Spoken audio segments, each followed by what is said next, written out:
Dalam nama Bapa dan Putra dan Roh Kudus. Amin. Intensi doa untuk kesatuan hati umat beriman. Allah Bapa yang penuh kasih, saat ini kami berdoa bagi kesatuan hati umat beriman.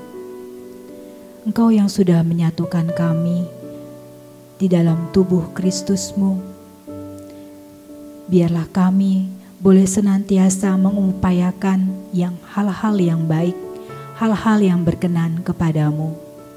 Jadikanlah kami satu Bapa seperti Engkau bersatu dengan Putra-Mu dan Roh Kudus. Biarlah kami selalu senantiasa di dalam hidup kami mengutamakan kedamaian, persatuan antar keluarga, antar agama, dan juga di dalam hidup bermasyarakat.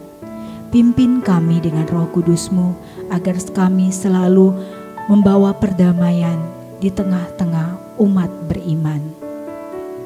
Doa ini kami panjatkan kepadamu dengan penuh iman. Marilah kita mohon. Kabulkanlah doa kami ya Tuhan. Doa pembuka. Datanglah Roh Kudus, penuhilah hati umat-Mu dan nyalakanlah di dalamnya api cinta-Mu. Utuslah Roh-Mu, maka semuanya akan dijadikan lagi. Dan Engkau akan membaharui muka bumi. Marilah kita berdoa. Ya Allah, Engkau yang mengajari hati umat-Mu dengan penerangan Roh Kudus, berilah supaya berkat Roh yang kudus ini, kami senantiasa berpikir benar, bertindak bijaksana, serta selalu bergembira karena penghiburannya. Demi Kristus Tuhan dan pengantara kami. Amin. Shalom, selamat berjumpa. Saya Romo Tony, bertugas di Paroki Santo Fransiskus Xavierus Kute sebagai pastor rekan. Hari ini saya akan membawakan renungan dengan judul Petrus dan Kita. Permenungan akan diambil dari Injil Yohanes bab 22 ayat 15 sampai 19. Mari kita siapkan hati kita. Inilah Injil suci menurut Yohanes. Dimuliakanlah Tuhan. Sesudah sarapan, Yesus berkata kepada Simon Petrus, "Simon, anak Yohanes, apakah engkau mengasihi aku lebih daripada mereka ini?" Jawab Petrus kepadanya, "Benar Tuhan, engkau tahu bahwa aku mengasihi engkau." Kata Yesus kepadanya, "Gembalakanlah domba-dombaku."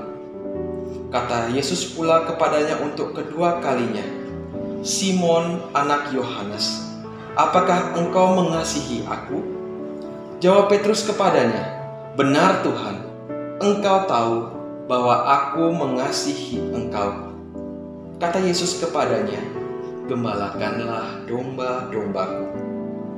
Kata Yesus kepadanya untuk ketiga kalinya, "Simon, anak Yohanes, apakah engkau mengasihi aku?" Maka sedihlah hati Petrus karena Yesus berkata untuk ketiga kalinya, "Apakah engkau mengasihi aku?"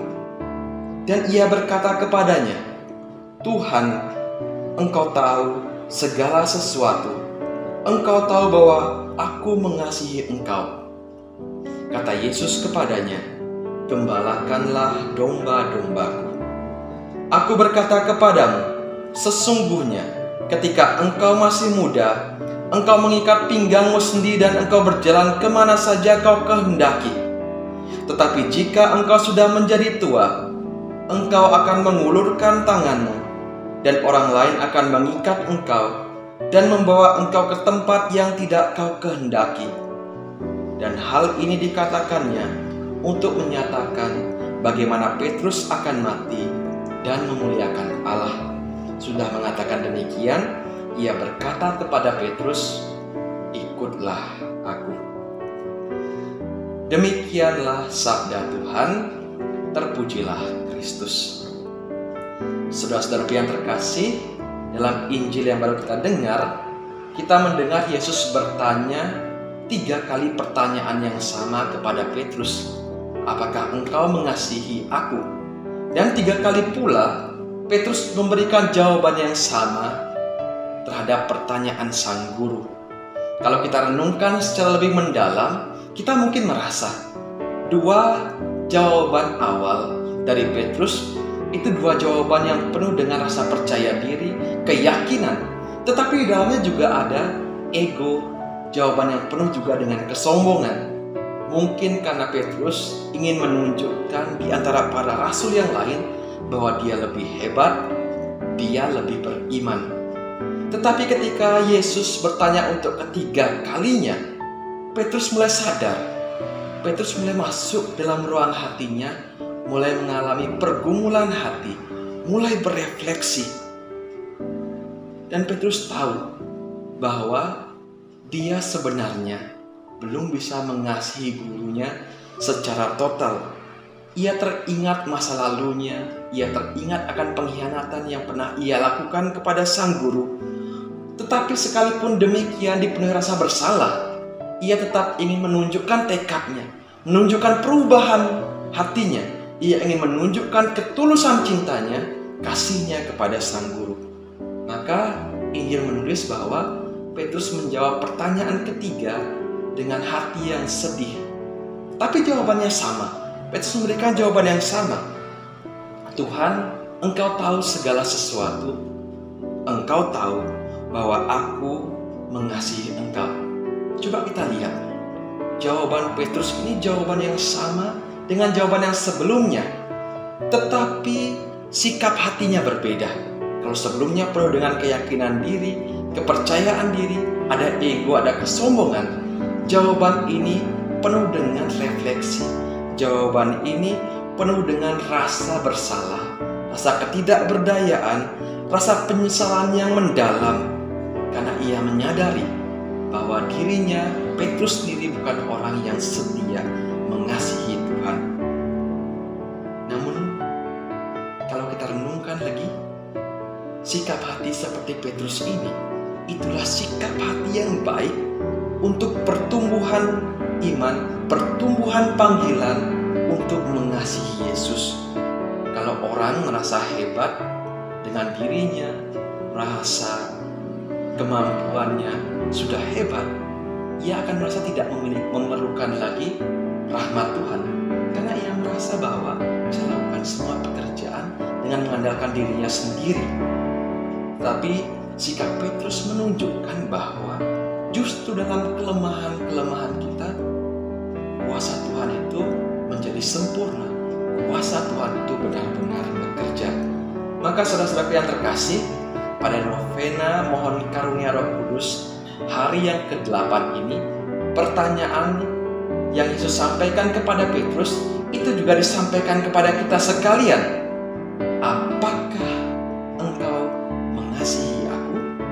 Tidak hanya 3 kali seperti Petrus Yesus menanyakan demikian, tetapi setiap hari dan berkali-kali Yesus menanyakan pertanyaan yang sama kepada kita. Maka tugas kita sekarang, kita refleksi, kita merenungkan, kembali ke dalam hati kita. Kita boleh jujur dengan hati kita. Apakah sikap hidup kita selama ini sungguh-sungguh menunjukkan bahwa kita mengasihi Yesus? Kasih kepada Yesus sejatinya adalah kasih yang ditunjukkan dengan kita melaksanakan apa yang menjadi perintahnya, mendengarkan sabdanya setiap hari, dan juga mau diproses dalam sabdanya itu. Memang kita seperti Petrus, kita seringkali penuh dengan kelemahan, mungkin seringkali juga penuh dengan kesalahan, seringkali kita kurang setia pada Yesus. Tapi mari kita berjuang, kita mohon karunia Tuhan, kita mohon berkatnya, dan percaya dengan kelemahan-kelemahan yang kita miliki, kalau kita bawakan itu juga kepada Tuhan Yesus, Ia akan menyempurnakan kita, Ia akan melengkapi kita sehingga kita boleh punya iman yang baru, kita boleh mengasihi Yesus secara total. Semoga firman Tuhan hari ini memberi kita inspirasi untuk semakin mengasihi Tuhan. Tuhan memberkati kita. Amin. Doa mohon 7 karunia Roh Kudus.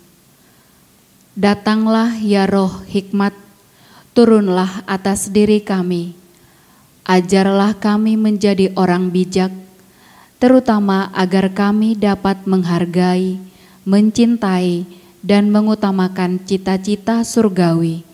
Semoga kami Kau lepaskan dari belenggu dosa dunia ini. Datanglah ya Roh pengertian, turunlah atas diri kami, terangilah budi kami, agar dapat memahami ajaran Yesus Sang Putra dan melaksanakannya dalam hidup sehari-hari. Datanglah ya Roh nasihat, dampingilah kami dalam perjalanan hidup yang penuh gejolak ini. Semoga kami melakukan yang baik dan menjauhi yang jahat. Datanglah ya Roh keperkasaan, kuatkanlah hamba-Mu yang lemah ini, agar tabah menghadapi segala kesulitan dan derita. Semoga kami Kau kuatkan dengan memegang tangan-Mu yang senantiasa menuntun kami.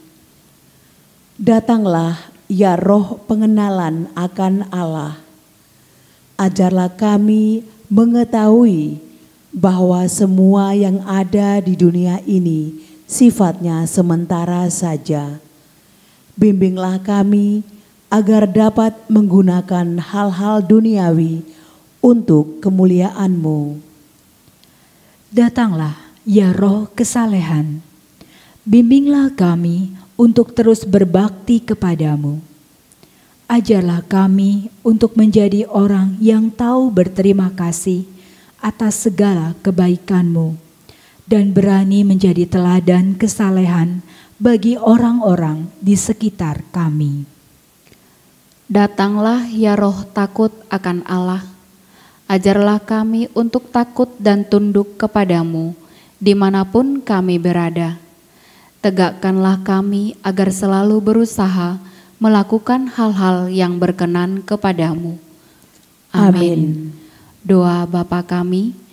Bapa kami yang ada di surga, dimuliakanlah nama-Mu, datanglah kerajaan-Mu, jadilah kehendak-Mu di atas bumi seperti di dalam surga. Berilah kami rezeki pada hari ini, dan ampunilah kesalahan kami, seperti kami pun mengampuni yang bersalah kepada kami. Dan janganlah masukkan kami ke dalam pencobaan, tetapi bebaskanlah kami dari yang jahat.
Novena Roh Kudus hari ke-8. Allah sumber cahaya kekal, Engkau telah membukakan bagi kami jalan menuju hidup kekal dengan memuliakan Putra-Mu dan mengutus Roh Kudus. Semoga cinta bakti dan iman kami selalu bertambah. Demi Yesus Kristus Tuhan kami, kini dan sepanjang masa. Amin. Kemuliaan kepada Bapa dan Putra dan Roh Kudus, seperti pada permulaan, sekarang, selalu, dan sepanjang segala abad. Amin. Dalam nama Bapa dan Putra dan Roh Kudus. Amin.